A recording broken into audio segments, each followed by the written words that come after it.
This is Rugby Merlin and welcome back to the channel. This is my review of Ireland versus Australia in the Autumn Nations series.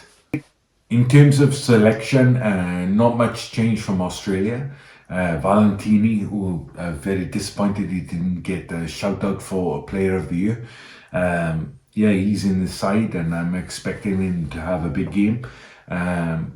Pendergast is in a 10. You know, he played against Fiji, so yeah. Crowley, I guess, is out for now, but I'm a bit surprised about that, you know, because to me, Crowley could have easily been one of the breakthrough players of the year this year, filling the shoes of Sexton in big time.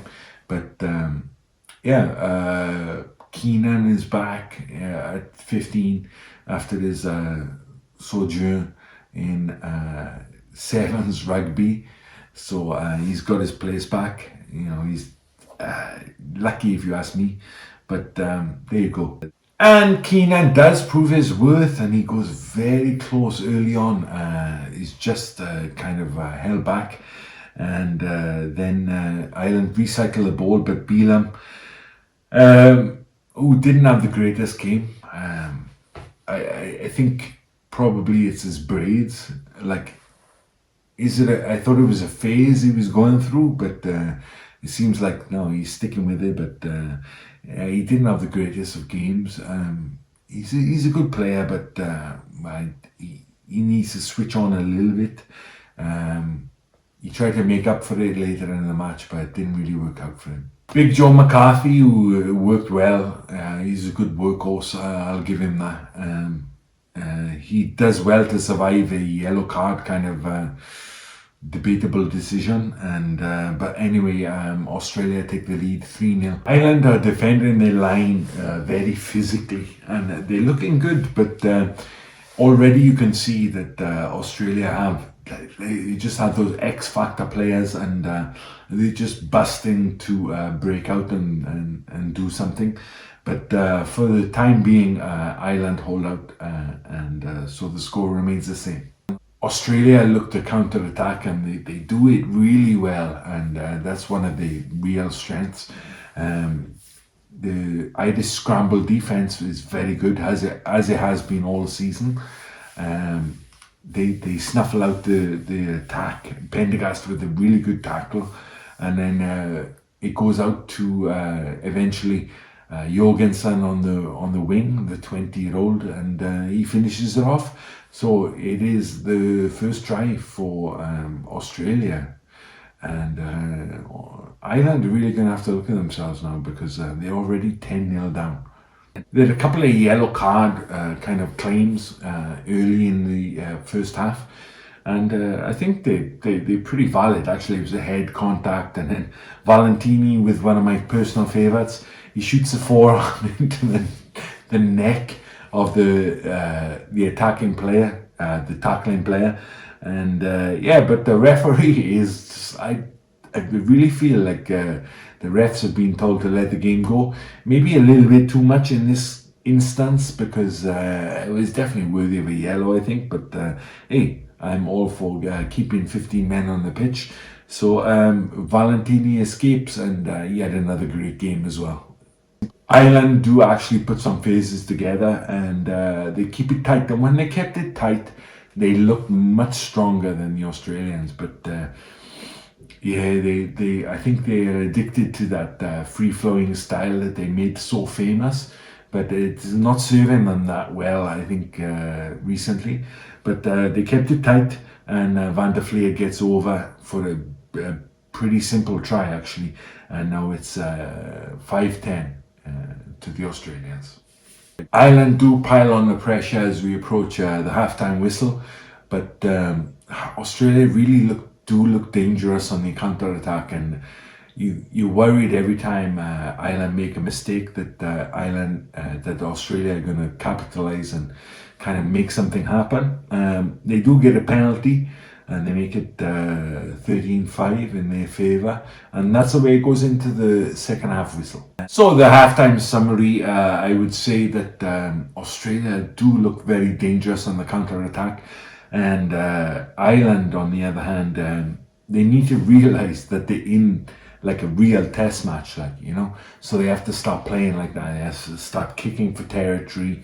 They have to start taking the points, keeping the scoreboard ticking over. And yeah, you know, they really need to buckle down and kind of get in their heads that this is a game that they're going to have to work to win for.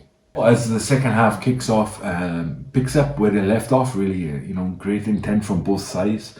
Pendergast does get a penalty, and it makes it 8-13. So I can't believe it. Like, Ireland is still behind, you know, and they'll be worried about that. I think a little bit the way they haven't kept the scoreboard like reflective of the performance on the pitch. But Ireland keep going for a try, and you know, fair play to them. The intent is great. Not sure whether it's justified. You know, they could have kind of tried to take the points a little bit, but I'm proved wrong almost instantly, and Doris gets a great try, and then yeah, Ireland take the lead now, 15-13. So now the momentum seems to shift a little bit. Ireland are kind of trying to stamp their authority on this match, and the Australians may be beginning to tire a little bit. They've worked so hard, I've got to be honest. You can't fault the effort from them. But Ireland just seem like now they've got a little bit of a sniff. So let's see what happens.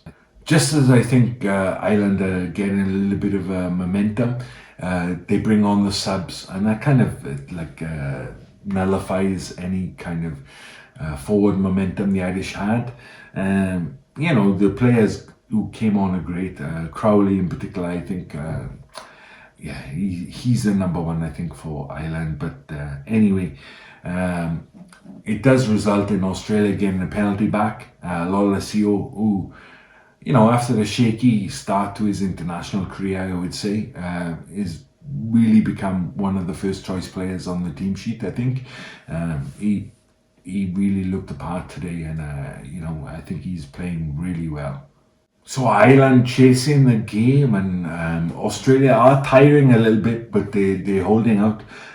Players have done well all game. I think Crowley and Casey look like a real nice combination, real smooth, and I like Crowley because he has a running threat. Pendergast, as good as his passing is, he does ping the pass. It's beautiful to watch.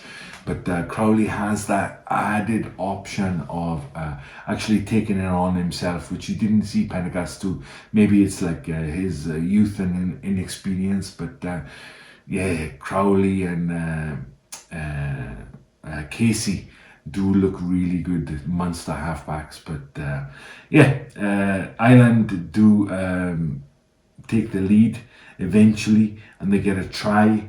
It was looking curtains for them, I got to be honest, but they slowly worked their way into it, and yeah, Crowley pings it from the touchline, and it ends up being an Ireland win, 22-19.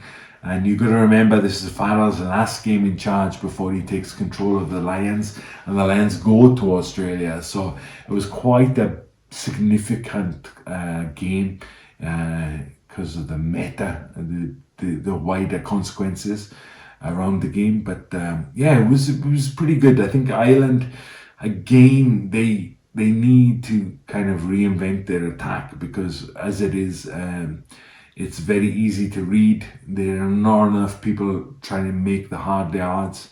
I think Doris, McCarthy, Van der Fleer, Henshaw, I think some of those players did do it, but other players trying to offload too soon. So yeah, they need a little bit of a reinvention, I think, in their attacking play. But they still got all the skills, and they did enough to turn over this like very promising Australian team. So enjoyable game to watch. Hope you enjoyed it, and I'll see you for the next one. Bye bye.